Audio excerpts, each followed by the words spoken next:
All right.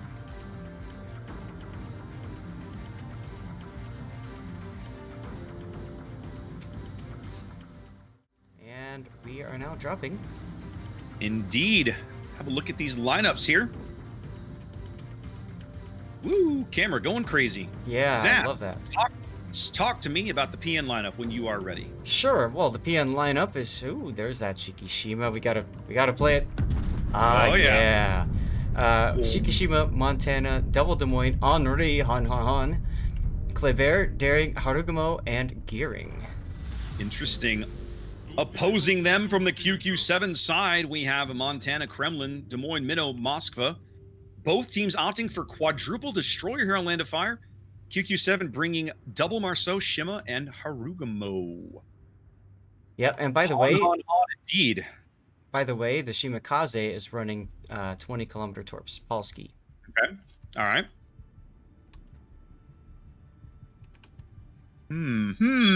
He said. The plot thickens.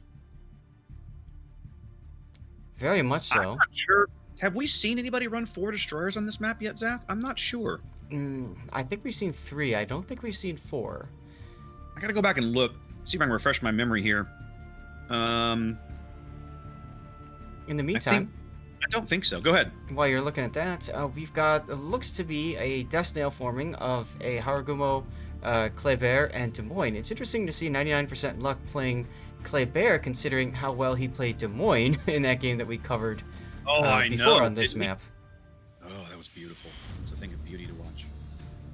Well, they broke that up real quick because Luck's going to A, and Kaiser Wilhelm, led by boy I know right, his Harugumo, chugging along toward this island. You see what's happened. Yes. They're trying to set up a trap for this early Marceau. And they might pull it off. Well, we'll have to see if Triarch is staying frosty. I hear the Shikishima shooting. Shooting at somebody. Look, he's shooting at Vermes Moskva. Yeah, that's the only ship he can see. Just fell short. No dice. I have no eyes on Triarch yet. Triarch is still just barely outside the Des Moines radar range. Des Moines radar not up. Well, and seeing that snail, they have to know. Look how long that Harugumo smoke runs. Yep. Man, that crazy cloud. Yep. I see what Steve was talking about. Yep. Now, Luck is now detected. He's going to get into the cap, but he's going to pay for this with a lot of hit points. They're going to chew him up along the way as he's down almost half his HP. 2.5 minutes in the game. Are they going to turn him around? He overturned. Maybe. He overturned, and as a result, the others can shoot him for longer from south. He's still going to survive this, I think. Yep. Dirock barely giving up any HP at all for that trade. Yep. Whereas Luck just got hammered. But Luck, assuming to accomplish his mission, will be able to bag A, I think, unless Triarch can get around the corner and reset him very quickly, which may still happen. Yep. Meanwhile, we see more Shikishima guns out on Verm. Nope. Little ding there. Not much. Not much. Luck, he's going to back A. Big hit on William Tell. Yeah, I see that. Luck does bag A, but Triarch now opening up with the guns again. Going to make him pay for it.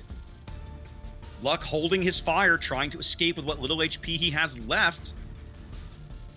Waiting to see when Triarch loses sight of him. Does finally. Triarch using the poop camo. You know, Seth, one of the things that I'm really, really enjoying about this King of the Sea, and we've started to see more of this the last couple of events, you're starting to see teams, you know, the smoke mechanics have been changed for a while. When you and I played competitive all those years ago in Supremacy, oh my goodness. From down freaking town. Was that a blind shot? That was Chris. No, he has a plane up, so he just. Wow. Oh my God. Wow. When you and I played, you know, competitive all those years ago, smoke was perfect, right? You couldn't, you know, once you were in smoke, no one could see you, period. And you could actually see out of it, as I remember. Yes.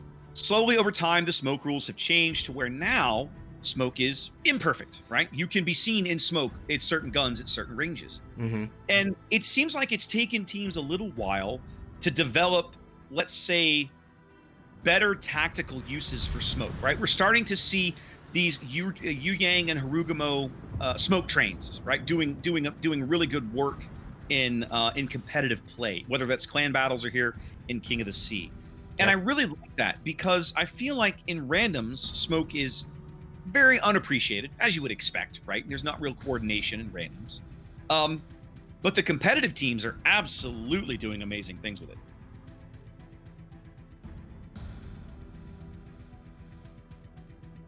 Nobody owns a cat, but that early kill Huge. really hurting PN right now. Well, I know, right? Opening up with guns. Why? Yeah, I'm not sure why you would court this engagement against a Kremlin. Admittedly, Fava didn't hit him that time, so Yeah, but I think perhaps he's trying to bait Fava into getting, burn one of his DCPs early. You know, Kremlin does come with limited charges. We're just now 5.5 minutes into the game, maybe. That's all I can think of. It's just, you give up your positioning, which is huge at a game like this, and you open yourself up to follow-up shots. I mean, you can see Polarberg took a couple salvos on him. Yeah, Polarberg took a little chunk out of Boy I Know, right? Not huge, but a little bit. As each team grabs a cap here to hold things steady. Well, I say that just as soon as they step onto the B cap with Dyrok, but about a 50-point difference between these two teams early on. Now, Polsky can't see these torps coming in. He's not a Hydra. This is a ship. Klein just, he had a great shot on Polarberg, just a little too far back. Wow. Just flubbed it. Look at A. What is going on at A? Naruvo and Warped are both just sitting there. Another standoff. Well, Naruvo's getting farmed is what's happening. He's basically perma-spotted by Warped as the Harugumo and the Marceau are just going to mercilessly chew up his HP and force him to burn as many heals as he can. He's popping his radar now, trying to drive, it looks like, Peachy out of that smoke. Montana Salvo coming for Peachy now. A little chip damage. Nothing major. This play is going to work as long as Naruvo's radar lasts, and as soon as his radar goes down, they're going to be right back all over him again. Yep. You can see that Luck is sitting here trying to also push these guys south again. It seems to be working, but do they have... Yeah, they're... Okay, he's just now going to start getting out of the angle of those shell arcs. Yep, 99% Luck opening up, now taking some fire in exchange for it. Yeah, he's really low now. Yeah, Des Moines shell's not the easiest thing to hit Kleber with at range, though. As Naruvo now falls up below 10k and still falling, still being mercilessly farmed by Triarch's Marceau. Look at 6A's Henri. He's gone all the way down the 9-10 line. Wow, look at that, yeah. Almost in the back here. He's getting ready, I think, to start really trying to hard push. They got to get Crystal out of here. Look at Polarberg. Yep. Look at Polarberg. Oh my goodness. They're trying to push Dyrok back with the Marceau to where Polarberg will have a shot. Yep. Polar does get a shot there. They're basically trying to pinch your Dyrok in here. So far it's working. Until Polarberg gets spotted, then he's gonna be in trouble. Well, from who? I mean, yeah. Well, both Montanas might have a shot at him. Plane's looking for a shot. Dyrok in huge trouble now, taking massive hits from the Minotaur. Yep. Here comes the Shikishima salvo. Nope. Not much, as he gets really big hits in there on both the Harugumo and the Daring. Jeez. QQ7 really taking advantage of that Minotaur's ability to just punish these destroyers here in the early going. Although I say early going, we're almost halfway done with the game, Zaf. We are. Dyrok now still under continued fire from Marceau. He's in a bad spot. He's just going to have to sit here and wait till his heal comes up.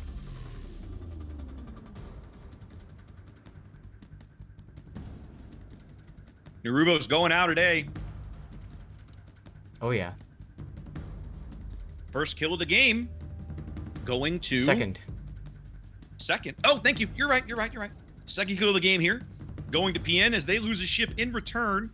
Still have a ship lead, and they will be able to bag A momentarily. PN may lose another ship here, though. Yeah, Luck is under fire. Luck is under fire yet again from Warped Chaos. All about whether or not he can land these Des Moines shells at range. Minotaur does. Oh, wow. 2 kills for Q7. Now, Polarberg is very low. He was able to punish somebody. Gearing had rotated to mid. They were able to punish him. Oh, his radar's up. Yeah, he's just ravaging. Boy, I know, right?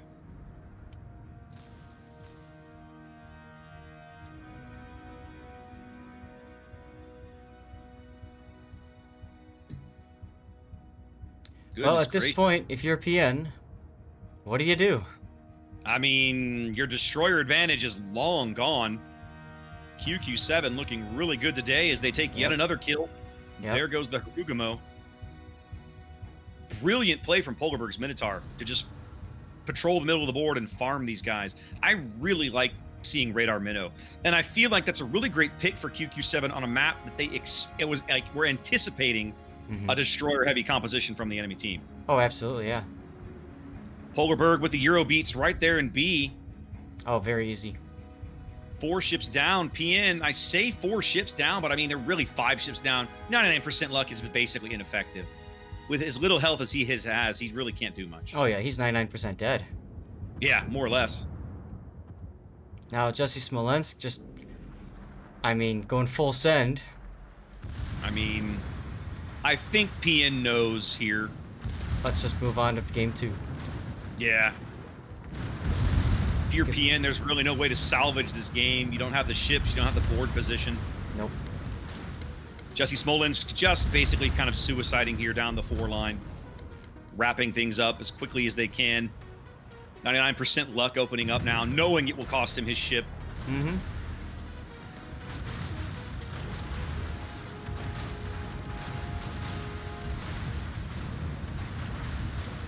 Just getting some practice in dodging here.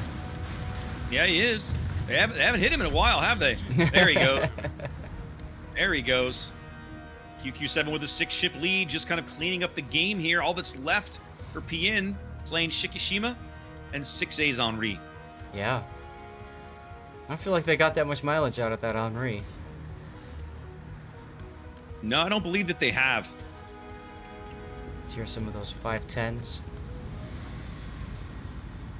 Polsky Shimakaze stepping onto C now, leaving some presence of metal fishes for Klane's Shikishima.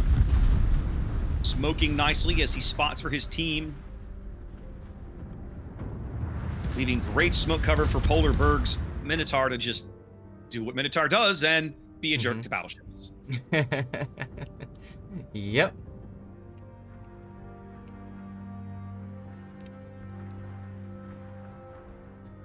Really, really solid looking win here from QQ7, Zath. Oh, yeah. Yeah, I mean, PN had a plan, but QQ7's plan was... QQ7 simply executed better. Like, that's just what it boils down to. They simply executed better. 6A's going out. I liked... Oh, yeah. Well, so is Klane. Look at the torps. Yep. I mean, it's over.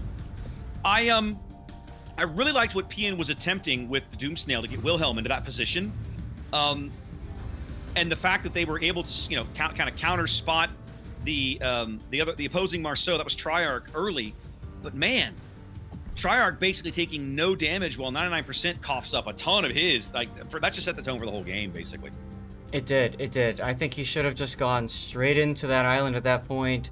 Worry about trades afterwards. I think he was too busy trying to make something big happen while going in. Yep. QQ7 claiming game 1 here in this North American quarterfinal as we head back to the studio to have a look and get prepped for game 2. Yep.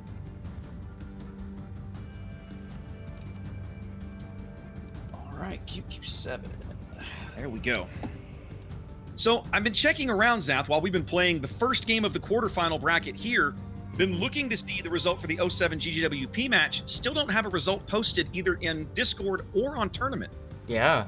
I get the sense they might be having some technical problems or something. I'm not sure what's going on exactly. Yeah, who knows? Maybe, but they seem to be having some delays over there because we've got literally like Star Brazil is kind of sitting around waiting for that match to finish, whereas almost every other team has started their quarterfinal matchup. We still don't have a result from the round of 16 matchup involving the reigning North American champions, which feels kind of bad. Yep. Now SCCC taking a game over Ayame right off the bat. We haven't seen anything from Bonks KSC yet. No, I think they were probably the last ones to get going that round. We probably won't see anything from them for just a few minutes. Yep. Now, something else we can start keeping an eye on here, Zath, is the losers bracket, okay? Yep. Because basically, once you fall into the losers bracket, okay, you're done. You can no longer be champion. You can no longer be second place. However, the losers bracket will determine who is the third place team in the event. And remember, the third place team still goes to the internationals, still has a chance at money. So there is like, desire to win the third place match in the event. So basically, the way the American double elimination setup is structured, once you lose a match, you drop to the losers bracket. Mm-hmm. Whoever continue winning and win the losers bracket. In other words, they get through the rest of the tournament having only lost the one match that they lost to put them here. Will win the third place title and the chance to move on and play at the international level. Whoever loses that third place match will become the fourth place team, and of course they're for fourth place here and so on in the regional bracket. But the fourth place team does not get to move on and play for the big prize next weekend. Right, they're out.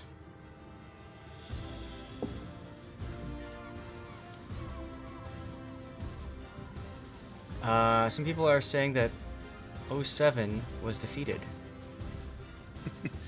Really? I'm seeing, I saw that Big M just said in chat that 07 was up a shit but down a cap with 40,000 and 40,000 HP with 8 minutes to play, but that was several minutes ago. Winner, I still do not see an official score report, so that's kind of what I'm waiting on.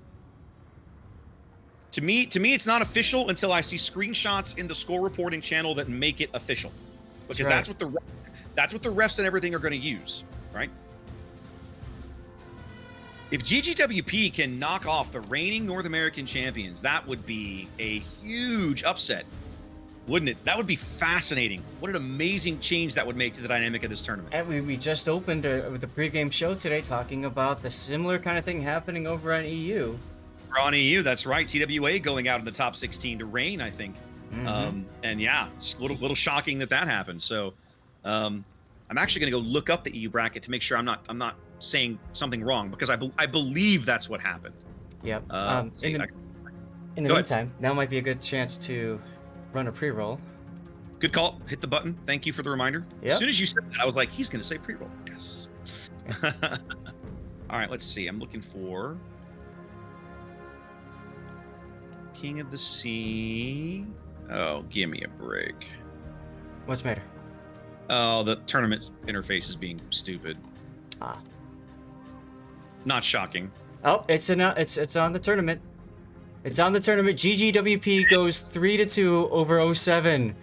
GGWP knocks off the reigning North American champions in the round of 16, ladies and gentlemen. Wow. Oh man. Wow. That is a huge upset. I mean, kudos to GWP, but that is a huge upset. Yeah. Wow. Fascinating.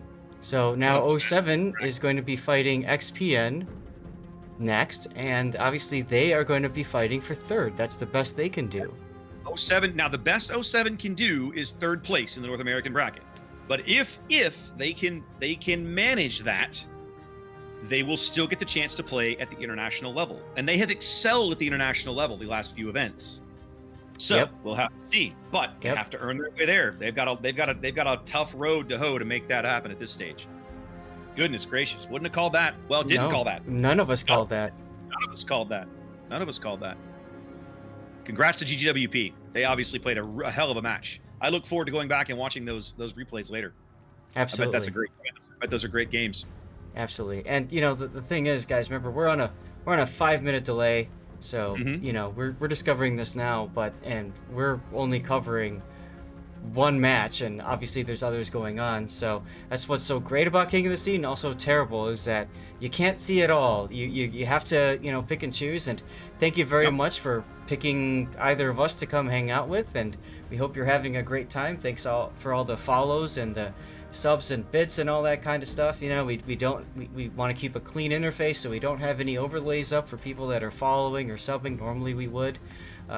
Regardless, it does mean a lot to us that you enjoy what you are seeing. So thank you very much. And thanks for sticking around during the ad breaks as well, guys. The ad breaks are there so that we can build up a pre-roll, so that as new people come in, they don't see an ad right off the bat. They get to possibly see they get right into the game. So we want to make it so that it's very easy for you, the viewer, to flip-flap back and forth and not be stuck with watching an ad for a minute or two before you actually get into some gameplay. Believe me when I tell you, the ad revenue that we make off of Twitch is not amazing. So mainly it's about us trying to force the ads to play in a moment like this where there's nothing interesting happening, so that people who swap in and out while the game is actually playing aren't forced to sit through an ad roll before the game loads for them. That's the main reason we do it. Yep. Oh my god. Somebody in the chat here said, I kind of want to wait and finish watching 07 lose before starting game 2 of this match. Oh, man. Wow. I mean, QQ7, they, have buddies that they I'm sure it's heartbreaking to see them go down. Well, it looks like we're just about ready here, Zath. I'm seeing everybody ready in the training rooms. It looks like, the way they're talking, it sounds like the end of that series was fabulous. So I'm going to have to go watch that later. Who was casting that series? I got to go look now. That series was being cast by Maltese and Gaishu. I bet that they would have called it a great game too. Oh, yeah. I'll have to go look that one up later. I'll go look that one up later on Maltese's channel. Both teams in that game. Here's an interesting fact from that match, Zath. Both teams in that match came in and banned Nevsky. Why do we see so many Nevsky bans? Huh. I am not understanding. She's a pain in the butt to take out, but I suppose she is an irritant. But I don't know. I don't know either. I'll have to get somebody to explain that to me. I'll tell you what, chat. I'm looking at my stream chat right now. They're reacting to the news, and it's like, that number one team that you just expect to go all the way. Yeah. And, either way, we're about to bring you Northern Waters as we just dropped. As they say in baseball, Zath, that's why they play the games. All right, guys, here we go into Game 2 of your North American quarterfinals match between Penetration Nation and the Magic Short Bus Social Club. I like QQ7's name. That's so cute. But we're going to call... Oh, Clan, excuse me. We're still going to call him QQ7. There you go. All right, who would you like to start with, sir? You take us in. Talk to me about the PN lineup here on North. All right. I'm sorry, Northern Waters. So, PN is bringing Shikishima, Montana, Des Moines, Moskva. So they decided to drop that Henri, and we've got Harugumo, Gearing, Daring, and Kleber to round out the Destroyer side. All right. Let's have a look at QQ7 over here. Also bringing Montana, rounding there off with things out with a Yamato. Polarberg in the Montana this game. That's a huge shift from the Minotaur we saw him in. Going triple Des Moines. Zath, QQ7 does not serve the Soviet Union, sir. No, they do not. There is not a single Soviet ship in their lineup as they round things out with Marceau, Shimakaze, and double Harugumo. Yep. Curious. I was just about to mention that, so I have a strong feeling that means we have a Death Snail on either side of the map, and you can see that already forming. That seems likely. Now, can you tell me, Shimakaze's, that's Rekful, is he running 20s or 12s on the torpedo range? Rekful is running 20-kilometer torpedoes. Okay, all right. And I have a strong feeling he's going to do what we saw, I don't remember what game, similar idea, running those 20-kilometer torps up through the northern end of Bravo Cap. That was, we watched, I think, KSC do that. I want to say... KSF. I think it was the one KSF game that we cast back on like day 2. We watched them doing that on this map. Yeah, it was a KS something. I can't remember who. It was one of the it was either KSC or KSF. I cannot remember which one it was, but you're right. It was this map. They rolled the Shimakaze out here and they pushed those 20-kilometer torps up to the top of the time, again trying to hit the opposing daring. And it's not, those torps are already spotted from orbit, and the daring has hydro. So now Reckful has not launched his torpedoes yet. No, he has not. Interesting. So curious. He is going to be able to get onto the C cap quicker than his opponents, I think, can push him off. We'll see what happens.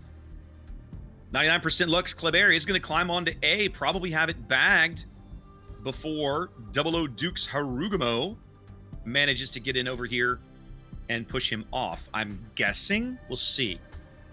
That's not a gunfight I'm excited to take if I'm Duke. Mm-mm. The Harugumo should outspot the Kleber, though, so they should be able to pick him up here pretty quick. Yeah, but the problem is that they want to use him for smoke. And spotting too, but he can't do both at the same time, really. Yeah, it's tough. Well, and he hasn't smoked yet.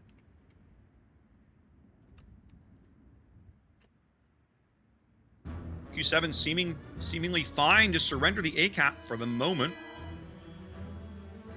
Triarch's Marceau, Dyrock's Daring having a staring contest across the B-cap. Reckful.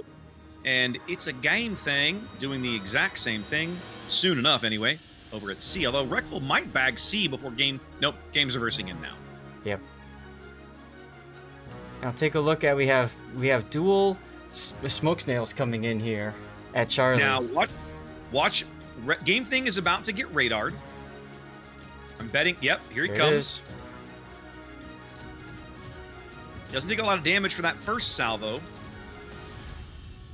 Counter battery radar now coming in from Kaiser Wilhelm in the smoke. Game thing taking a decent hit there. Yep, but Boyo No Right is now up. Reckful, they're going to drive Reckful out of the cap. Doesn't matter. He got the cap. That's what they needed. Reckful did his job, though. He managed to bag the cap. That was the key. That was the point. He's going to give up a good chunk of his HP for the trouble. Let's see, do they have eyes on him anymore? They still can see him with, I guess, I'm not sure how. He should be out of radar range. He might have opened up with his guns. No, he's just barely in radar range. There, he's just now gotten out of radar range. Long-lasting Des Moines radar. Yeah, like Wilhelm kept moving up at full speed to make sure he stayed in that radar as long as possible. And they do take half of Reckful's HP away. Yep, that snail does allow for a lot of movement to get closer, so... Indeed. As Dyrock is going to bag B, that's going to give PN a very early cap advantage here. Only 5 minutes gone in Game 2 of this match. Yep, we have almost hit parity for hit points. Indeed, other than Boy I Know Right's Harugumo, both teams trading fairly evenly. I guess Reckful's Shima's fairly beat up, but it's a Shima. He outspots most everything. They're going to need radar to pick him up. Look at Warp Chaos. He's like, I'm just going to get out of this smoke now. I'm going to take this island. And dare you to do something about it. Exactly. Moskva shells from 6A's position in the middle of the board coming in for warped, but not getting him anything. Pushing Luck off the cap is going to allow 00 Duke to get in there and bag that cap. At the moment, PN owns all the caps, so that's something that QQ7 desperately needs, but Duke's not really turning that direction. I'm kind of surprised.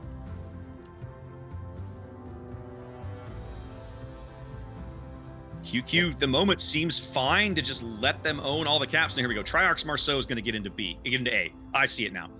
Okay, so they rotated Triarch over here. He's going to bag the cap instead. That makes sense. They want to keep Duke over here so that he can get Warped Chaos out if necessary. Well, and he's counter-spotting Luck, right? Luck is trying to come back in. Now, Post-Light's radar is going to pick up Duke, barely. Yep, so Duke opens up immediately. Yeah, he might as well. He's spotted anyway. Well, he's spotted, but only by the Moskva. As soon as he opens up, now he really is spotted. True, but they do have Luck in a bit of a rough position. And if the farther they can push him back, the longer they can hold A. But they're going to be down over 200 points before they pick up A. Duke now smoking himself to make sure that he can continue firing on Lost Lights Moskva. Triarch's Marceau bags A. That stems the bleeding a little bit. But PN still continuing to build out to their building onto their 230-point lead here. 7 minutes gone. By the way, Now, Raptor, yeah, I had some viewers come in saying that the reason they're banning Nevsky is that they're just too much of a pain in the butt when they did training battles. I believe it, honestly. We were talking about that earlier. Like Nevsky, when you angle a Nevsky, they're just irritating to get through, right? Yep. You can hit them, but they're irritatingly hard, it seems like, to dev strike. Yes. I mean, you saw what happened to the broadside one earlier. Montana just slapped him. But once you get him angled, and the gun angles on Nevsky are really, really good. Yep. And the AP, we often think of it as an HE spammer, but it's got great AP too. The AP is no joke because of the velocity. The shell velocity make that AP brutally punishing. So we're looking at C, nothing going on too much over there. It looks like QQ7's trying to find a way back in. QQ7 very much on the back foot at the moment. Down nearly 300 points. We're not quite to the halfway mark of the match. It feels like they're searching for a play to make right now. They've got a solid control of the A cap, it feels like. I don't think they're going to be able to get back in there. No. I mean, I don't think PN's going to be able to get back in there, nor do they need to. They've got enough ships at sea to make a play of it, but it just doesn't feel like at the moment they're able to do so. They're bringing the Yamato in, right? Christopher's Yamato is on the way here, and I think that's what they're planning on using to make a difference. And I'm pretty sure he just smacked Boy No Right for like 2 or 3K. Really? Yeah. Boy was already very low. Yep. William Tell now coming under Harugumo fire and Des Moines fire. Boy No Right's going to try to smoke him up, but he might end up smoking up a torpedo.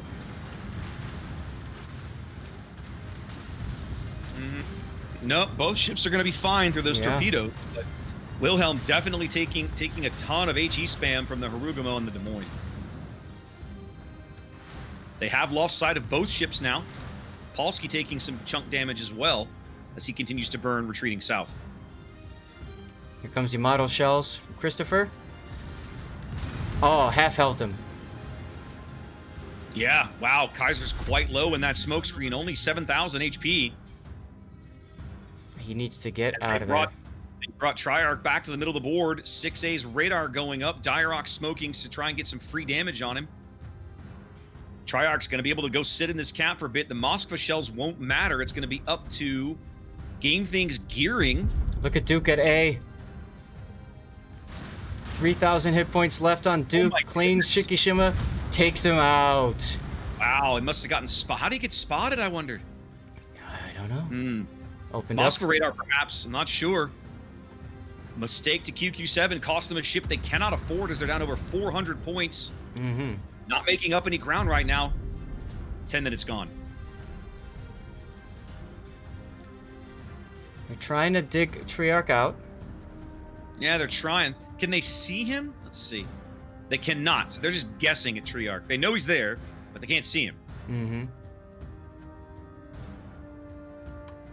Oh, Boy No Right goes down by a Yamato shell. So that's a big kill for PN. They need. I'm sorry. Yeah. I'm sorry.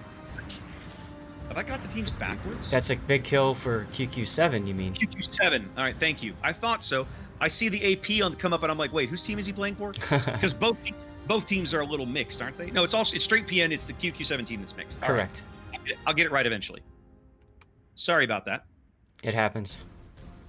Still, that's hard to see. Just after Duke goes down, to lose a Harugumo on your team too. Yeah. Uh-oh. Diarok might come under fire here. Looks like Triarch's gonna come out.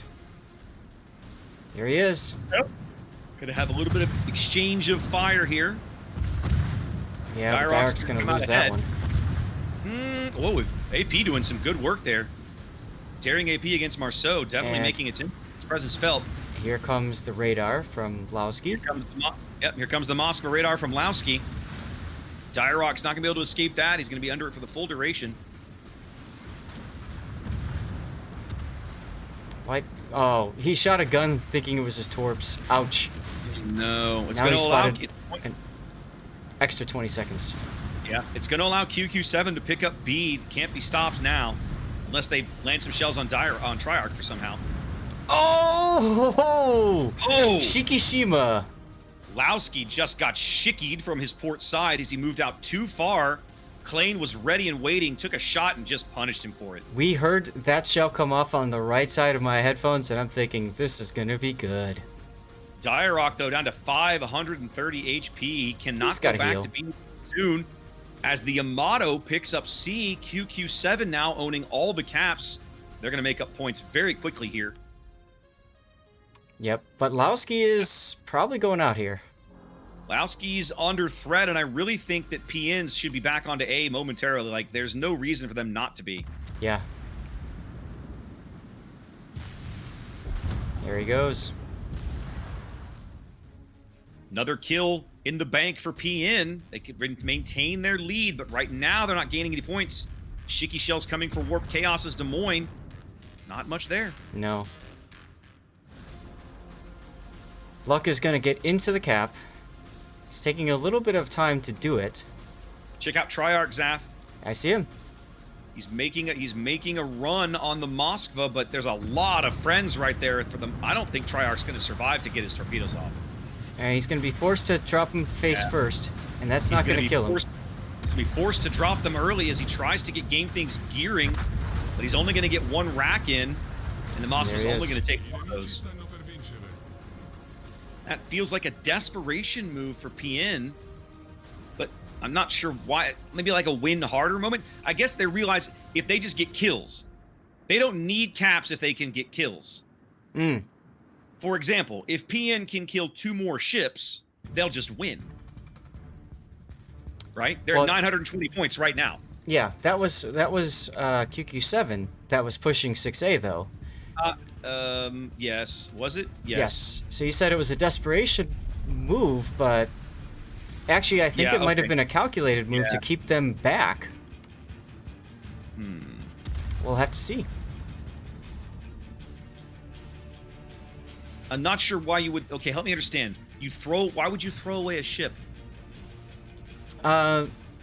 So the thought that I was thinking here was basically you force PN farther north and farther back. You force them to react. There goes the Des Moines Warped Chaos. You force them back so that they're farther off the map. Now, the problem is this game is basically over. PN just needs to keep retreating. They own A. They own a significant ship lead. All they have to do is hang on and not lose another ship in the next 35 seconds, and they win. Oh, well, we've said this before to different results. I didn't say it was a done deal. Yeah. Polarberg's pushing up. Polarberg's looking for a shot on the Moskva that's right in front of him. That's 6A, but he's not going to get there in time. There's only 20 seconds left. No. I think pretty sure PN's going to win this game, Zap. Oh, yeah. And there's no way that... I mean, this isn't a Des Moines we're talking about here. This is a Moskva. It's got that icebreaker bow. He doesn't care who's shooting at him in the front. And that's game anyways. Here we go. PN claiming game 2. Another very competitive match here. Absolutely. What a game. And do this, that, and that. There we go. Yes, all the things that we have to do. Indeed. All right, tied up at 1 as we head back to the training room. Getting prepped for the next game. Let's have a look at some other results that might have filtered in along the way. Nothing else has been posted yet, at least on the tournament site. Niente. GLHF has taken a game off of 007 in the loser bracket. Nigerian Princess have defeated Buenos Noches. Now, the loser bracket is best of 3, which means those two may only go one more round. That's true. Let's see. Bonk's up a game on KSC. Yes. And that's the only other winners bracket report that I see at the moment. Now, I was trying to find the EU tournament, and of course, friggin', here we go. Friggin', tournament is fighting me. Here we go. That button. There we go. King of the C12 EU. Let's go have a look at the EU bracket real quick because I want to have a check of this. All right, tell you what. While you're doing that, talk through what's going on. I'm gonna hit the bathroom. Go right ahead. Go right ahead. We got this. Yeah. So we were having a look earlier. We were talking earlier in the day about the EU bracket. Big Him had mentioned to me that in the top 8, we only had 2 repeat teams from the previous top 8. There's a lot of turnover in the NA bracket. I'm sorry, in the EU bracket between last King of the Sea and this King of the Sea. And so I'm actually going to go look real briefly. Let's do this. I'm actually, now that we know the top 8 on the NA side, let's go have a look at King of the Sea 11 on the NA bracket, because if I try to do the top 8 from the last time, I will butcher it.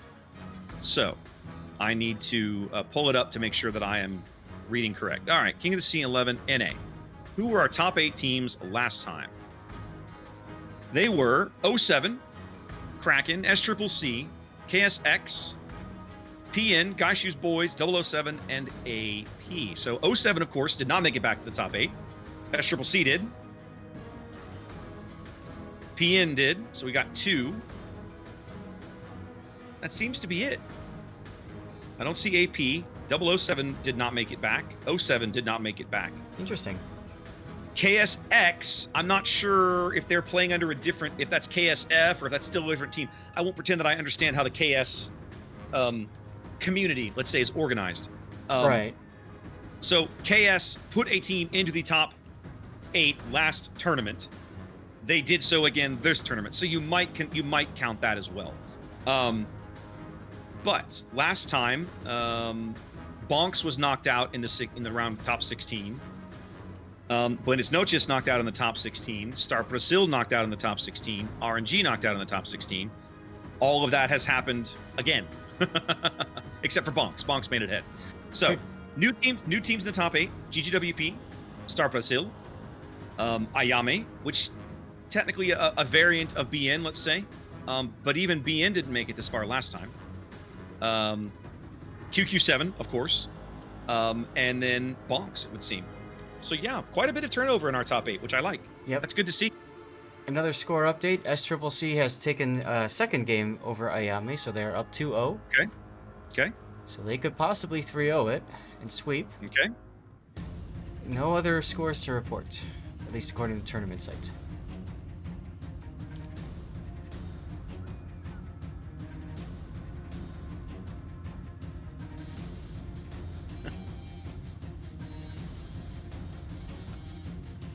Much else going on?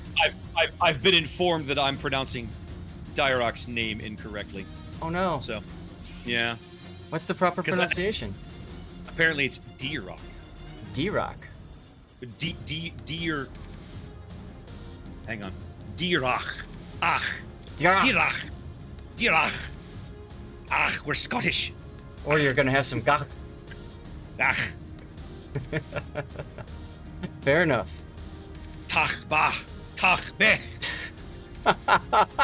Who knew I spoke Klingon? I didn't know I spoke Klingon. And you like Shakespeare, apparently. Doesn't everybody like Shakespeare? Come on, Zach. Come on. There's so many good Shakespearean plays. Mm-hmm. So many good ones. Mm. Even today, so many good ones. You know what was interesting about Shakespeare? When we first traveled overseas, my wife and I went to London, and we went to the rebuilt Globe Theater.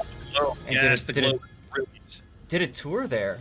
And when you understand, like when you see the stage and then you understand the way that it was set up, you start to understand Shakespeare and how he wrote his plays. You know, he wrote the plays to engage the audience, to get them to boo and hiss and cheer and all that kind of stuff.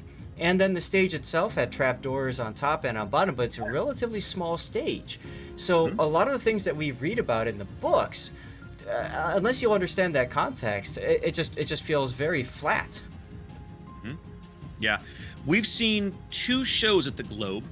Wow. Have you actually seen a show on that stage? No, we just had time to do a tour, and then we didn't get a chance to catch a show. We need to go back to London, Zath. Anytime. My wife's probably in her seat nodding if she could hear me, because London is our favorite city on earth to travel to. We absolutely adore London. we lower door London. But we've seen 2 shows on the Globe stage. We saw Richard III a number of years ago. And then our last trip, I feel like we saw Macbeth. We saw Macbeth or Hamlet, and I cannot remember which it was. Okay. I would love to see, one of my favorite Shakespearean plays is Julius Caesar. Oh, yeah. Which is not one that many people enjoy, but I really like Caesar. I think that'd be a good one. But you're 100% correct. The Globe is a fabulous place. And when you go there and you watch the a play on that stage, like you say, you begin to understand Shakespeare. You never quite look at or read one of his works the same way again, because now when you do, you're visualizing it with that setup, with the trap doors, with the audience in the yard, and so on and so forth. And it really changes how you kind of the lens you view Shakespeare through.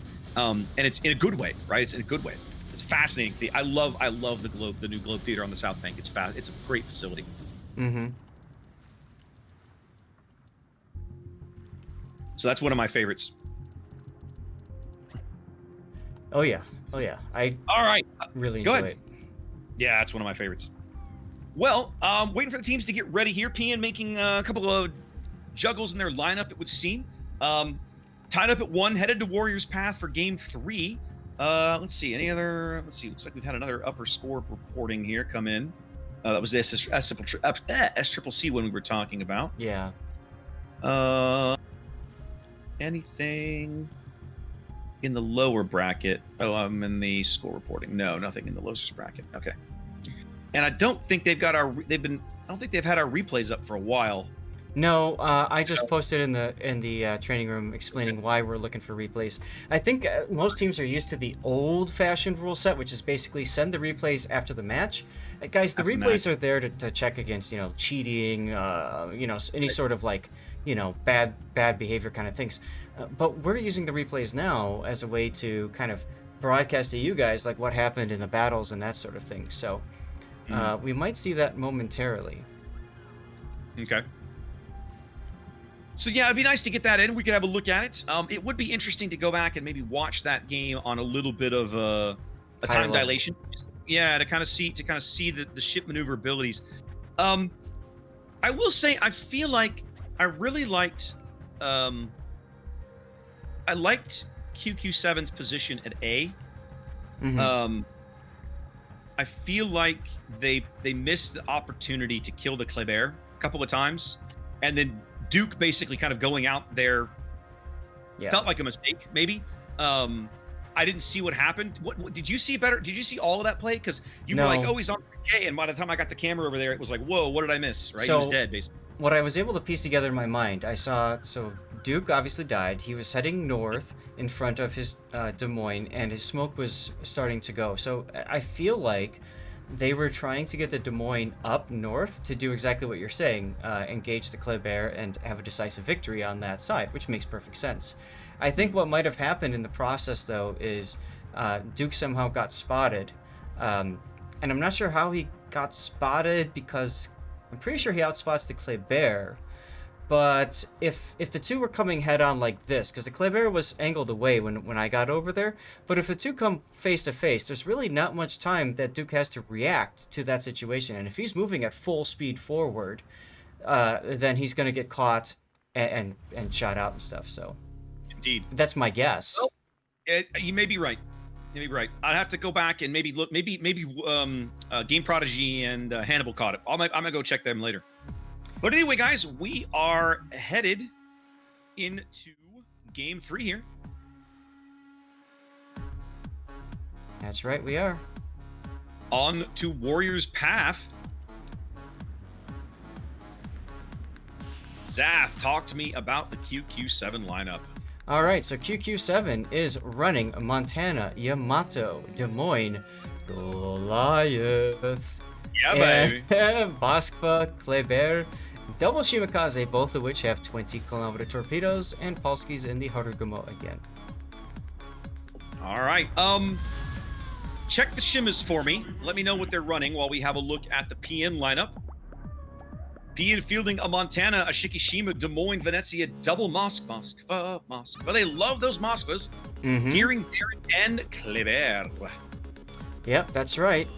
Both destroyers, both Shimakazes are running the 20-kilometer torps, by the way. Makes sense on this map. This is a fairly good-sized map. You can potentially get some good work out of those. Let's have to see how they position those ships and how the splits shake out. Right.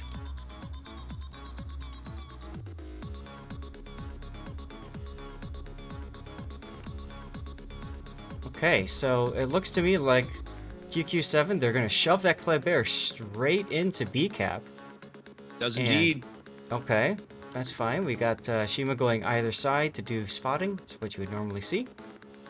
It's interesting that QQ7 is, I wouldn't say abandoning the double death snail idea, but I think they're trying to focus their death snail in one place instead now.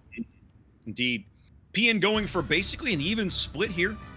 Shiki, Moskva, Kleber, and Des Moines headed to C. Montana, Venezia, Moskva, and Gearing headed to A. Dirac, his daring seems to be the only ship that looks like he might decide to duck into B and contest. He's certainly the only one with the option to do so. We'll have to see if he chooses to do so. It's not going to happen before Triarch's Kleber is going to pick up the cap, though.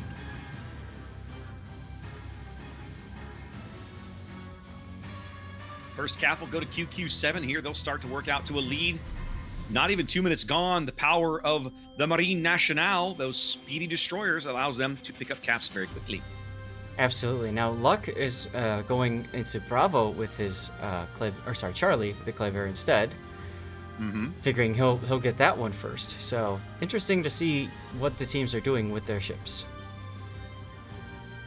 Dirac making a very calculated maneuver here. He's going to back right up. In fact, he's about to have contact with Triarch's Kleber. Hasn't yet, but it's coming in seconds as soon as he starts to reverse, I think. He's not anymore. Nope, he stopped. Nope. These ships literally can't see each other because of the tiniest sliver of island. Des Moines radar fishing for Triarch. They do catch him on the radar. Kaiser Wilhelm sending some shells downrange. Yep, there's Firm with his radar. Holgerberg, Montana bringing in the counter battery fire. Wilhelm's already at half HP. Wow. And now he's going to have to turn to avoid these torpedoes, which Dirac had on Hydro. Looks like he's okay. Yeah, he'll be fine. Didn't have the range. Both bigger problem. bracketing Kaiser. Yeah, that's the bigger problem. Although he is moving and turning a bit. We'll have to see if Holgerberg hits him. No. A little bit of early drama. QQ moving out to about a 30-point lead, but that's all anybody's done so far.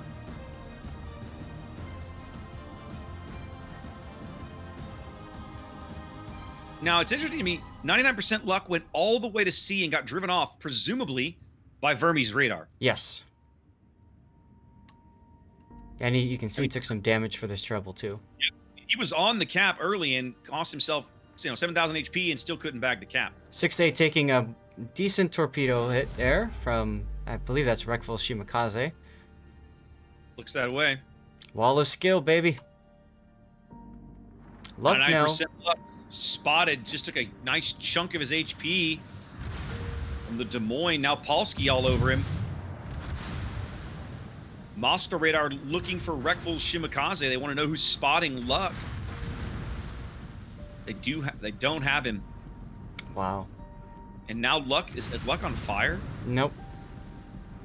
He shot back for a couple of salvos. They can still see him. They just now have lost him. Yeah, because he shot back for a couple of salvos. So that's that 20-second shot timer. Yeah. Yep. 99% Luck in the Kleber, down a ton of HP early. We've seen this before. We saw it back in game 1. Really changed the complexion of that game. Go ahead. The problem is he's starting to come back closer to Vermes' Moskva. I don't like this decision because Vermes' radar is going to be up again relatively soon. I don't like this play either. It feels like... Now, admittedly, PN is very obviously trying to use this flank as like a holding flank, right? Yes. The work that they're doing is largely being done at A, it seems. That's where they have the ships anyway. They just have a lead. It's a very small lead, 20 points or so, because they own A and B is contested.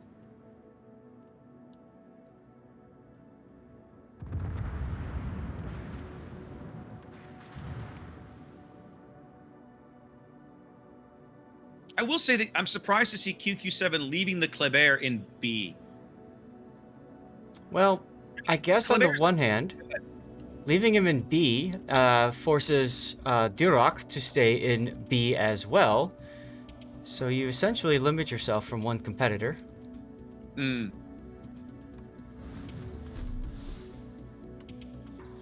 Little chip damage there as Kaiser radars.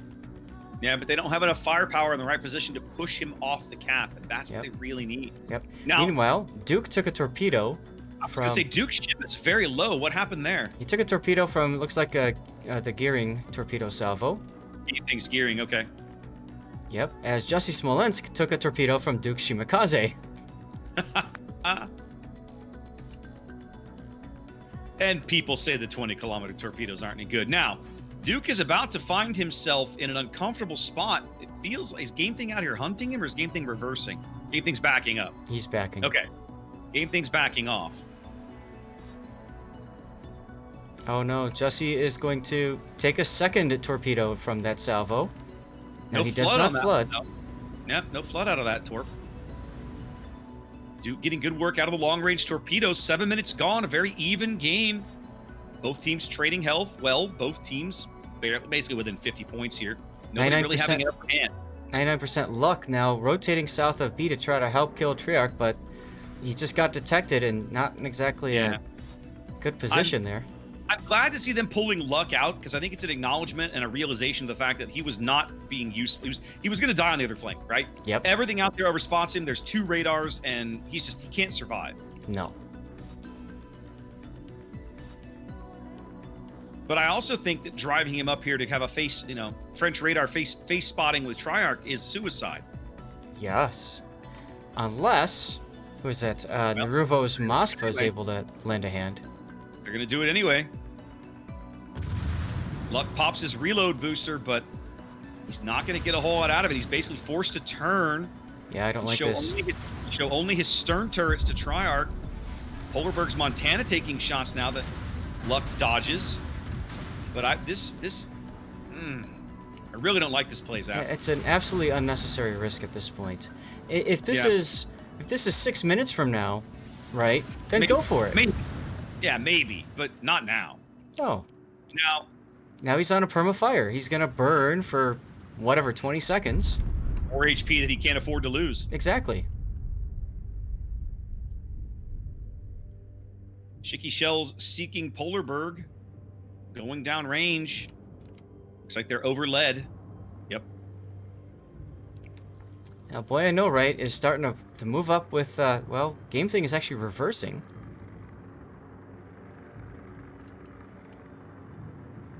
This is going to slowly, just like the last match we saw in Warriors Path, this is eventually going to devolve into an east-west fight.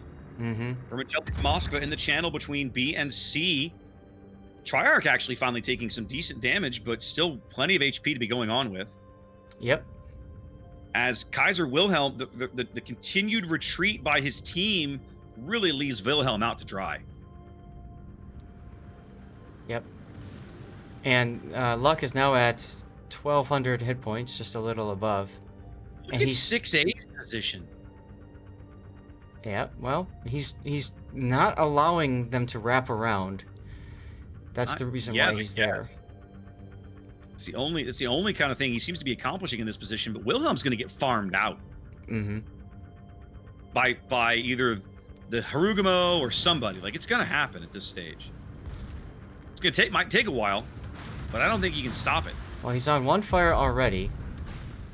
He's probably hydroed by Verm. No. I don't think so, though. He might have been, and now he's not anymore, because the accuracy of these shells are lower. But here comes some battleship shells. Nope, way off. Yeah, they can't see Kaiser anymore. Yeah. They're guessing. Now they've got Here's him. the radar. Vermi just put up his radar. They can see him now. Oh. Ooh. That was a Montana hit. Yep. More something else. Big hits on Kaiser. And now the Des Moines. I'm betting Peachy. No, Peachy's going to move into the smoke before he pulls the trigger. But poor Kaiser basically has nowhere to angle to. The Des Moines up north has a beautiful angle on him. Here come more Des Moines here comes more Montana shells. That's it. That does it. Oh, Just double like kill. Yep. Luck goes down too. Ian loses 2 very quick ships. They were playing a very dangerous game with Lux Kleber position, and Triarch finally made him pay for it. You're playing a very dangerous game. That's right. I don't like the decision to put Luck up there like that. No, I don't either. I don't think it wasn't necessary, right? The guy's 1,000 HP. What are you doing? Right. What are you doing? You just feels terrible. It works out for QQ7 though. They move out to a 2-ship lead, each team ticking up a cap, but that's a 150-point lead for QQ.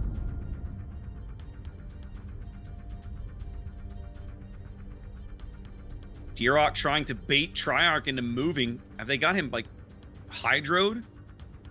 Yeah, they can see Triarch somehow. It must be the daring hydro. Yes, his hydro is active. Okay. So Triarch now able to come under sustained fire from Game Thing's Gearing or Naruvo's Moskva potentially. The shell's starting to fall.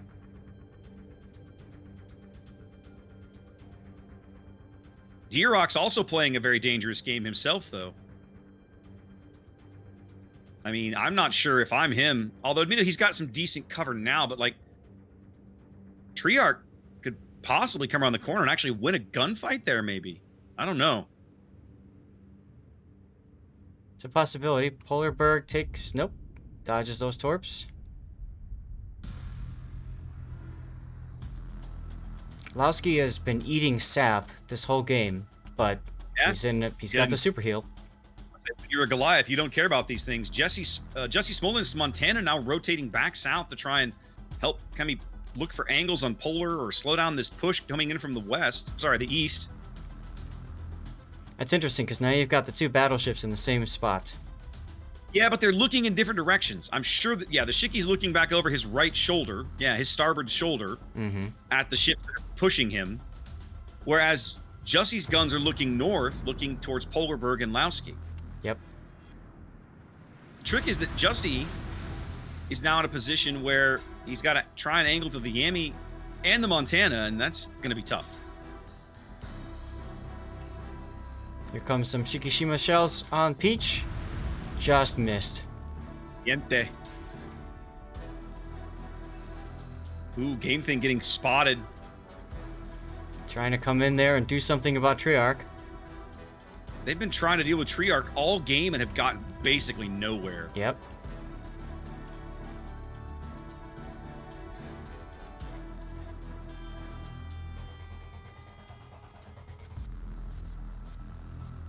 PN's still technically not out of this game, but it does not look good for them right now. No, this is... It's going to be tough for them to claw back. They can do it. We've seen it happen before. It would require. I feel like it would require QQ7 to make some mistakes that they don't seem likely to make right now. Game Thing may go out right here. Nope. The Goliath shells miss. He clings to life on 1600 HP. Yep. Meanwhile, Lowski is definitely the pick for both battleships. Can't do it. 6A is in the corner, but still alive. This Moscow position, a real thorn in their side, but not exactly effective. If they can pick him, and I think they will eventually, it'll be some points that'll help QQ get a little closer to a win. He gets some good hits there. Polarberg bags Jussie Smolensk there. I mean, that Montana position just kind of kept getting increasingly more tenuous with can't angle to both battleships all the time. Well, and that's why it's important to spread out like they were, so... Yeah. Dierok and Triarch still...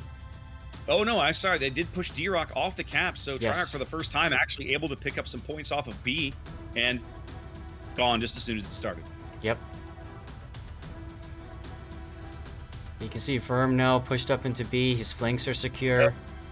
Yep. Verm's got a great position here, right on the edge of the B cap. QQ7 just needs to hold fast, and they will be they're on track to win very, very soon. And they'll probably bag another kill on the way. I still think 6A is going out in the next 30 seconds. At this point, yes. They just... Like, Peachy should have this. Yeah. Yeah. There it is right there. There it was. With a secondary. Secondary kill. But Oof. it makes sense though. You have to put some focus on. Oh, big hit on Ruvo. But you have to put some focus on getting that flank one. Yeah. No, everything's coming up QQ7 here on Warriors Path. They're 2 minutes from a win. All they have to do, like we said, just hold fast and not die. It looks like, is Naruto going to use Russian Torpedo? I don't think he's going to get a chance to, but he's going to try. Its game thing goes down. There it is. Two big quick kills. The timer jumps to 3 seconds, and the game ends.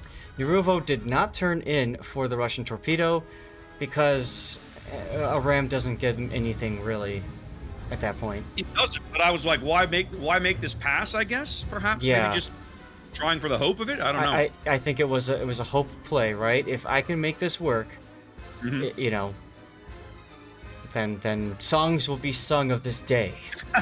Songs will be sung of this day. Well, a flawless victory from QQ7. They lose 0 ships and go up 2-1 in this North American quarterfinals match. Flawless victory. Love it. Flawless victory. Love it, love it, love it. Indeed. Let's take a look at the tournament results and see what else is going on around here. Let's see what else has been going on while we've been showing you this mess. Nothing. All right. Well, no, let's see. Bonk's KSC now tied at a game of pop. Yeah. GLHF 007 tied at 1 each. 00 unwilling to fall, and 07 up a game on XPN. So the defending champions now in the losers bracket, unable to finish better than third, but still in the tournament. And our friends the Nigerian Princes, looks like they're still only up a game. Let's see. So far. Let's go look at the Let's go look at the reporting channels and just see. Yeah. Yeah.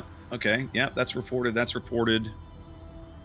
And that's reported. Yep, KSF up a game on RNG. Ayami, it's reported in chat, has lost 3-0 to SCCC. Okay, so that's our first quarterfinals match that is done. Yep, there it is. I see it now.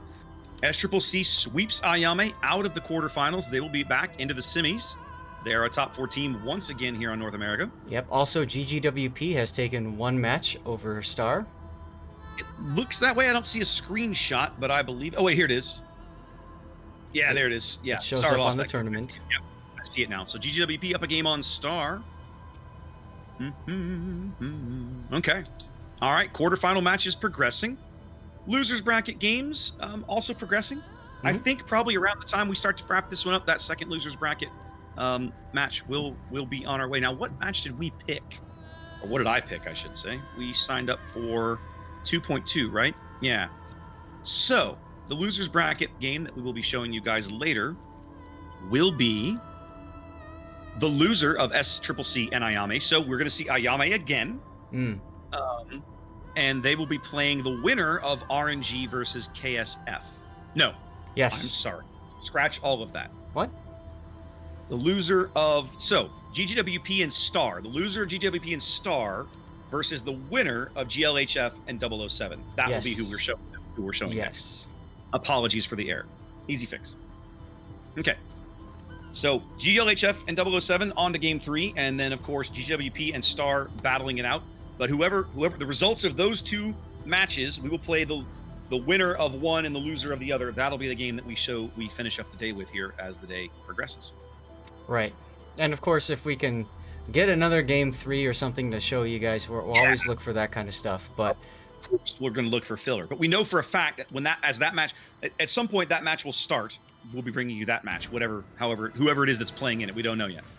Right. For the moment here, QQ7 up a game on PN as everybody kind of rejuggles and back in the training room and gets set up for game 4, headed to North.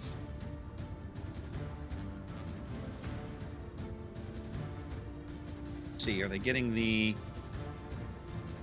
Nope. Nothing on the replay? Nope. Yeah. Just a quick reminder. Process is kind of falling apart. Go ahead. It's all right. Just a quick reminder. The bans are Ohio and Nevsky for this series. So, of course, you're not going to see those ships. Nope, we shouldn't unless somebody really screws up. By which I mean, oops, I took a bandit ship. That's a game loss. That's a screw up. Oh man, that would hurt. At this That stage. would hurt. It happened to somebody in the EU bracket last weekend, or Yeah, we were talking about that. yeah, it happened to somebody in the EU bracket last weekend. Like they banned the ship, and then Took the ship. they bought it, and then they took it. Oops, game loss. Right now, it's not a match loss, but it is a game loss. Right. Good agua. I'm probably gonna, when this game drops out, I'm probably gonna step away for 10-15 seconds, go refill my water glass. That's a good idea. Probably got some time. Are you gonna fill it with water? Yes. Okay. No dirty water today, huh? Not yet. Not yet. All There's right. only one more. There's only one more series to cast. Not today. Not today. I'm not. I had. So we went to the baseball game last night. We had a great time, right? And then we came home. It was late. We slept. Went to bed a little late. Got up kind of early. My wife had a gig this morning where we went down to one of the local Harley Davidson enthusiast clubs, and we sewed on, or she, I should say, sewed patches on like vests and jackets for a few hours. Okay. And we both, neither one of us woke up feeling all that great, right? So we had Oh. woke up, I had like a horrible tension headache, and she was fighting a migraine, and so we took some drugs. We went and did it. We did the gig. We packed up. I came back, grabbed lunch, and sat down in the chair, right? And so, Yep. like, when this is over, I'm done for the night. I might not even clip my games tonight. I might do it in the morning. I'm Wow. I'm gonna be ready for this to be over when the time comes. Hear you there. My chat is saying, great work out of the Montana. I got to agree. Polarberg played a hell of a game last time. That was a great Yep. game for him. Yes, it was. Yep. Yes, it was. Yeah, it's chat saying the same thing on my end. Hey, while you guys are here, some people are asking about linking your accounts and stuff like that. You need to make sure that your Twitch account is linked with your Wargaming account. So you log into wargaming.na.eu. Whatever, log in there, and then you have to go to your account profile and make sure that Twitch is linked to your account, which means you also have to log into Twitch that way and then connect them. Once you've done that, you should start earning progress towards drops. There's a drop every week for a Twitch container and a mission, and then you also get a drop for a special mission for a King of the Sea container, which you can get. And then once you have completed your King of the Sea collection, you will earn a free Tier 7 premium ship. Indeed. Now, you will not be able to collect all these containers over the course of one tournament. It takes at Right. least 2 King of the Seas to earn enough containers to finish the collection. However, once you've done that, enjoy your ship. It's that simple. Zab, I just remembered, take the opportunity, run an ad break real quick. Good idea. Let's do it. Yep, just did that. And once again, well, there's no point in saying why we're doing it because the people that are listening to the ad don't understand. But the reality is we're doing this because people that join in later are hopping around looking for matches or whatever. That way they don't have to sit through the pre-roll. They're not missing actual gameplay. If we run ads while nothing interesting is happening, then the actual gameplay is featured when people come join the channel later, and that's the goal, right? That's why we're here. Right. So imagine yourself jumping onto another streamer's game that they're casting because you want to see the end of another battle, and you pop in and you know the battle's almost over, and what do you get? 2 minutes of ads. Yeah, and then, like then you get 2 minutes ads, and then you see like the last 30 seconds, and you miss like the key plays or something. We're trying to keep that away from you. That's expressly what we're trying to avoid here. All right, both teams are here. Both teams look ready. I got money says that they're going to drop here in just a second. It's interesting because Lowski asked for a 5-minute bathroom break, but he's already said he's back. Okay. Are we ready, Raptor? Let him know. We should be good. I mean, I got nothing better to be doing. You know? Yep. QQ7 reporting ready. PN reporting ready. Mini Hannibal Game Prodigy reporting ready.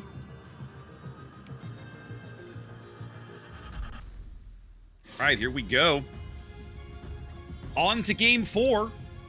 This is potentially a game match for QQ7. If they win, they will be on to the North American semifinals tomorrow. If not, we're going to game 5. That's right. Wow, Zaf, Yeah. look at these lineups. Yikes. Which one do you want to take?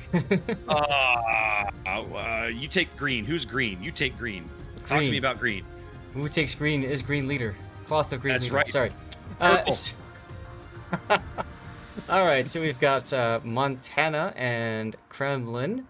Venezia, Des Moines, Polarberg returns to the Minotaur, other Des Moines, another Des Moines, Polsky in the Shimakaze. I don't know what the Torp range is, unfortunately, anymore, and Marceau.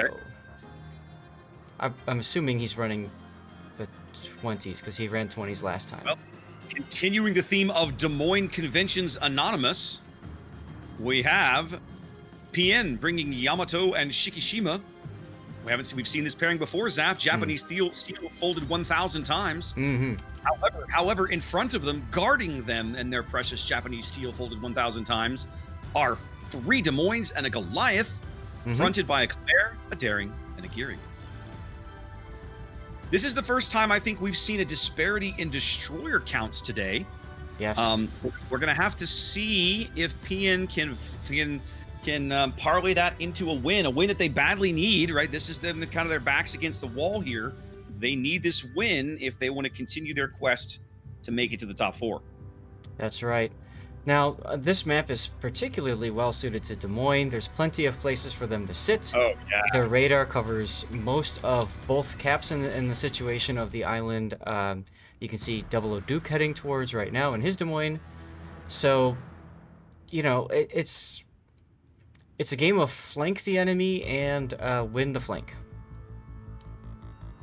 Yeah, North is a great map for DM. Lots of angles you can be looking for. Lots of ways you can punish ships with that American piercing where they may not expect it.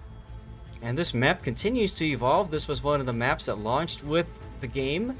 And so much of it has changed. Once upon a time, there was no channel in Charlie Island there. It was all one gigantic blob.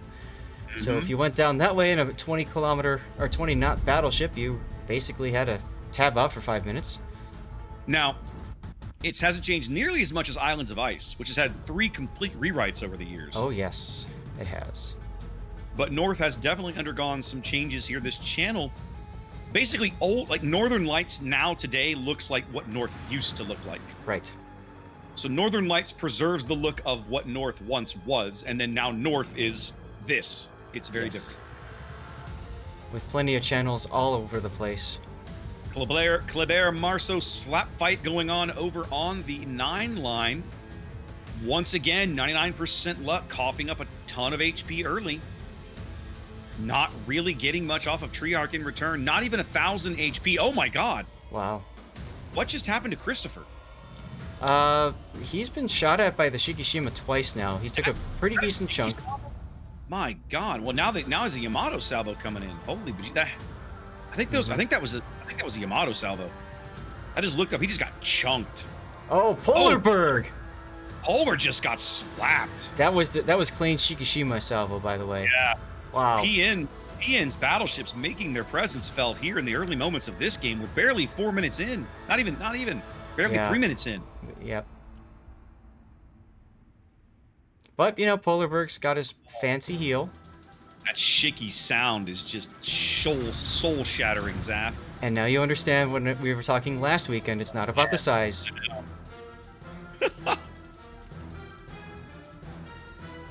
It's the presence.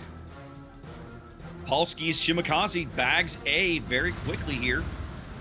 That allows QQ to start ticking up points. But PN has absolutely devastated 2 QQ ships here very early in this game on North. Mm-hmm. You know, it's interesting to me, Zaf, you look at the map, PN could have C right now, but they don't seem to know it.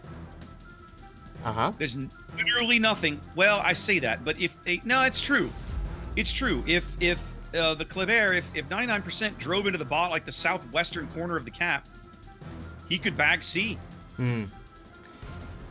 Well, that's always a possibility, but if you look at Duke's positioning, he could just hit W and smash right into him. Yeah, but he would never get there in time.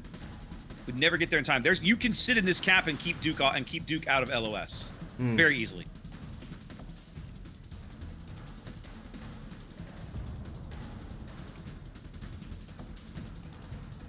QQ working about a 50-point lead, but not trading as well as PN early here.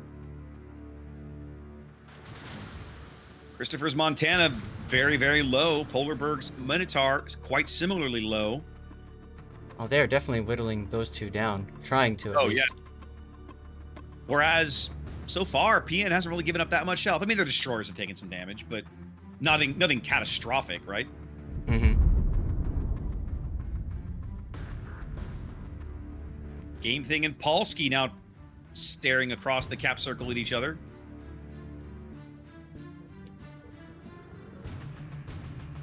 Polsky using his superior detection to push Game Thing off the cap once again.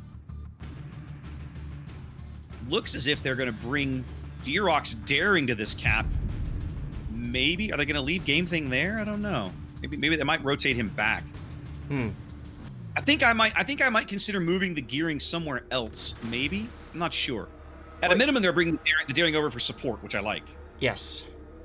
Yes, and now Game Thing turning up into Polsky, basically prepared to run into him. And there it is. Here Polsky comes firing his guns. Yep. Comes the Venezia salvo that doesn't get him anywhere. Lots of shells falling on Polsky now. Goliath shells, Daring shells. Game Thing has not opened fire. Game Thing, good fire discipline. Absolutely. Absolutely. The big thing is that by keeping that, he's trying to get Polsky out of the cap so he can take it. Yes. Ooh. Goliath, I'm not sure if those are blind fire or what, but Goliath got shells on Polsky. Yes, he did. Polarberg a little exposed. Can they see him? Think he's radared. They do have eyes on him, but that no one has an angle. The Shikishima is behind an island. They're not going to be able to punish Polar for this position. Kaiser might get a good salvo into him. Oh. It does. It's one salvo, but that's all they get. Polar started his super heal immediately as soon as he saw those shells coming. Polar back behind cover very quickly here, but the Shiki has got to be looking for him. He is. Klein wants this salvo. I don't think he's going to get it. Meanwhile, I don't think he is either. Conga Line Torps coming in on Kaiser Wilhelm. Indeed. Kaiser should be. You know, I take one of these, maybe one on the bow. He's gonna be able to dodge the rest. 7.5 minutes gone. Very, very tight game, but PN at the moment trading better than QQ7 on some critical ships.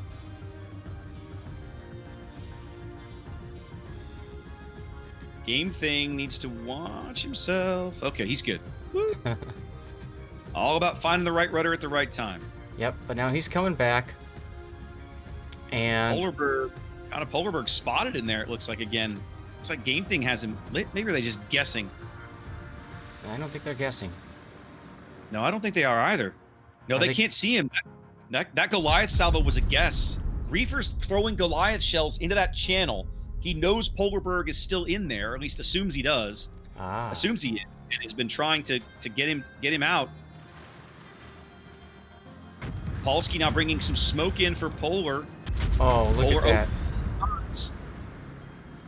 They can see Polar briefly, but they lose him just as quickly. Doesn't matter. Shiki takes the shot. Hammer. And they get him. Wow. Shiki gets him. Flying shot from Klein wipes out Polarberg. PN goes up a ship. As they finally do push onto the A cap. Great shot, but Game Thing lost a ton of hit points for his troubles.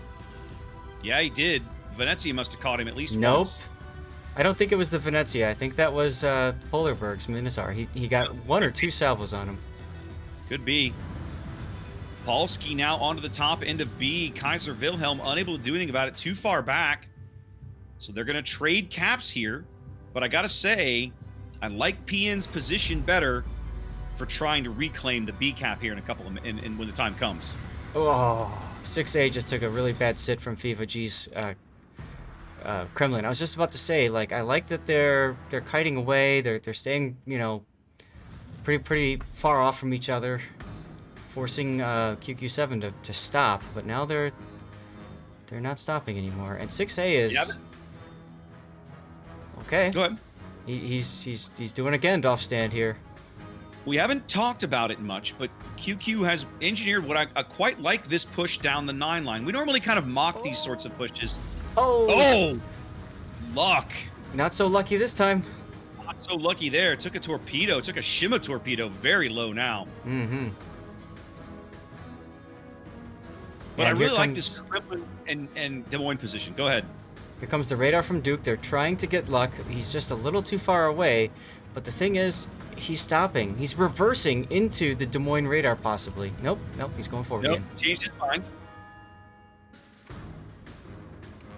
D-Rock being very aggressive with his daring position. I feel like they're missing an opportunity maybe to not try and really focus Christopher out, Zath.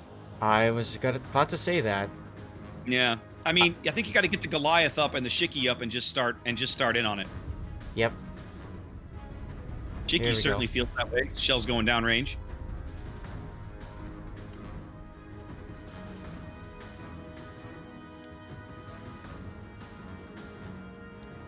Yeah, I was gonna Now say, you Goliath. either need to Goliath take care of the had- Venezia or the Montana. Oh, close contact here between Treyarch and D-Rock. D-Rock really kind of coming off the worst in this exchange. Oh yeah, and here comes Duke's radar. Oh, that could be really bad. D-Rock can't afford... They're going to lose him. Oh yeah. Yep. Duke basically getting all of these salvos for free. Yeah. They're going to be able to pick D-Rock off right here. He goes into the gap north of B. It's going to cost him his ship. QQ7 is going to pick up a kill here they desperately need. That'll flip the lead back in their favor. Actually, do they already have a lead? Yeah, there it goes. Yep. But Duke. Oh! Oh! Duke going out Duke. right there to the Des Moines, to Kaiser. And I think he took a Shima salvo too. Maybe not the best trade in the world. It's very possible he took the Shima salvo. Well, QQ working a lead now. They've got a lead on caps and a one-ship lead. I'm sorry, they have a one-ship deficit. My bad. Oh, Game Thing is trapped. Oh, Game Thing's going out right here. They're going to kill him. He's pushed Way too aggressive. too aggressively. Polsky picks him up, and out he goes. All tied up on ships now. QQ7 ticking up more caps. I'm wondering when PN's going to realize that they can go step on the B cap, and there's pretty much jack crap QQ can do anything about it. Remember, this is game match for QQ7. If they win this game, they're moving on to the top 4. Yeah, I think Luck's going out right here. Yeah. Where was he? Too far forward. Got trapped, I think by Warp's radar. Oh, he's down. Okay, he's back here with the Des Moines. These guys, the double Des Moines. Well, and 6A's not looking so great either. Like desperately bad. Mm-hmm. They can still see him. There we go. They just lost sight of him. Plane's going out soon. Oh, yeah. PN ships starting to fall. They had traded so well early. Christopher, they're unable to put enough pressure on Christopher to get him off the board. That Venezia on the 3 line has really been doing great work, Zach. That's Lowski. What a great game Lowski has had. Yep. And that's what I was commenting on earlier. Like, you have to pick one of those ships. But the problem with a map like this is if you give up that side and you allow, like, Lowski to sit where he's at, I mean, he'll just be a thorn in your side for the whole time. Well, it certainly has borne out to be true. Kaiser taking a bow on Montana salvo. Nope. No resets, no nothing. Yep. Kaiser putting his radar up now. Gonna stumble across Polsky's Shima as the Marceau is backing off. Meanwhile, 6A is all but out here. He's trying to survive and make something happen, but... Big Goliath hit on Polsky. There goes 6A. There he goes. Seconds ticking away. QQ actually pushed off all the caps now. Yes. Not scoring any points despite being 48 points shy of victory. Griefer just took a big hit. I think that was from Montana. I'm guessing that was from the Monty, yeah. So many low ships for QQ7, Zath. Yeah. PN unable to convert these kills, and it's really kicking them in the teeth. They might yet convert Fava. That would be big points. They need those points desperately. But it's literally just Nurovo down there able to shell him.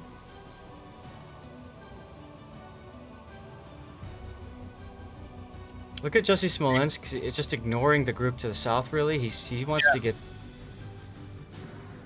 What's he looking Who's he at? looking for? He was looking for Warped, I think. I don't think he can get eyes on Warped. Not anymore, so now he's looking farther north for Chris.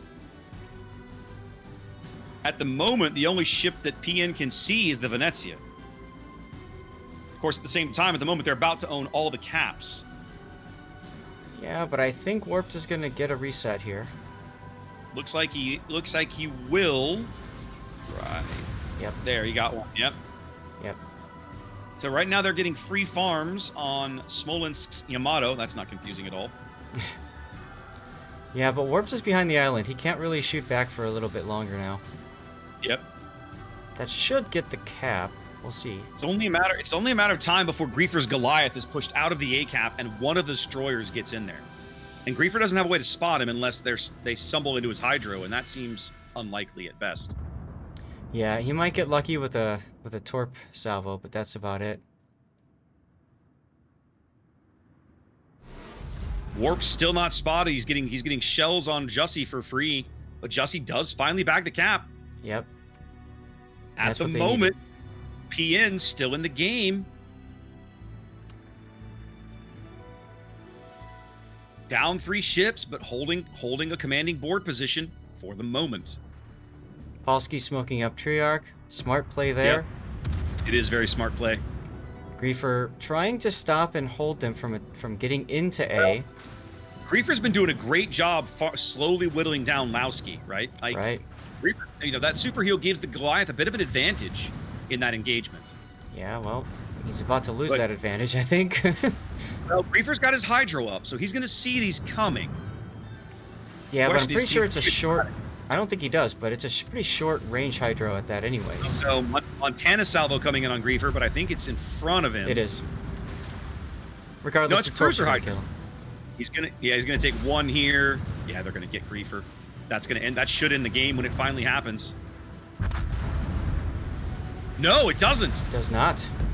8 points shy remains QQ7, but they will step onto the A cap. There we go. Once they flip the A cap, they will literally be seconds from victory. I don't think PN can stop this now. They just don't have the ships on the board. They have to kill Christo. If they can kill Christo... If they can kill Christo, it speeds up the process, but they can't score enough points. They have to stop the A cap, and they can't do it. Well, what I'm saying is if they kill Christo, then there's a point flip. They'll lose the points, but they've got to kill him in 10, 15 seconds. Like, time's ticking. You got to do it now. That's right. Okay, you have 10 seconds now. Like, this salvo has to do it. Cap's moving up. It does not. No, it's not enough. It's not enough. QQ with a 3-1 victory. They will move on to quarterfinals.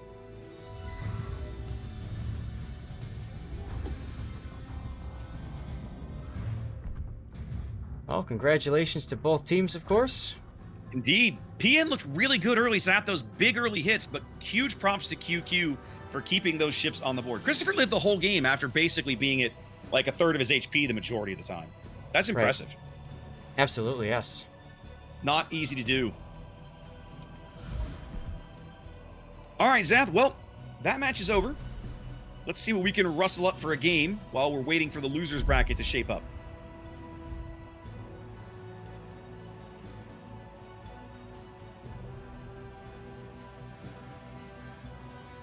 All right, sounds good. In the meantime, I went ahead and pinged Bonk to see if he's aware of another. Arangi, A-O-R. A-O-R.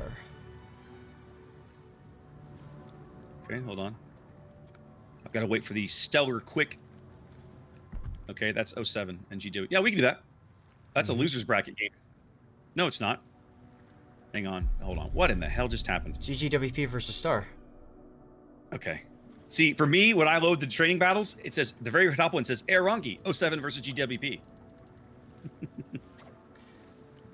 Because that's how amazing the trading battles interface is right now. And when I search, it doesn't. He doesn't show up. Yep, I'm asking them to wait because you're not here yet. This is game 3 for them. It's for 1-1. So who is this again? This is GGWP and I'm sorry. This is Star. Star Brazil. Got it. Okay. Which honestly, this is perfect. The loser of this match will be in our next match. So this is perfect. Perfect for us. Yes. Okay.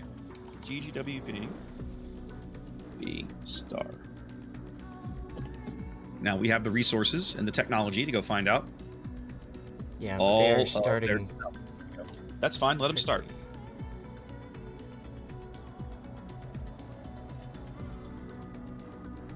All right, I'll let them know we're good, right?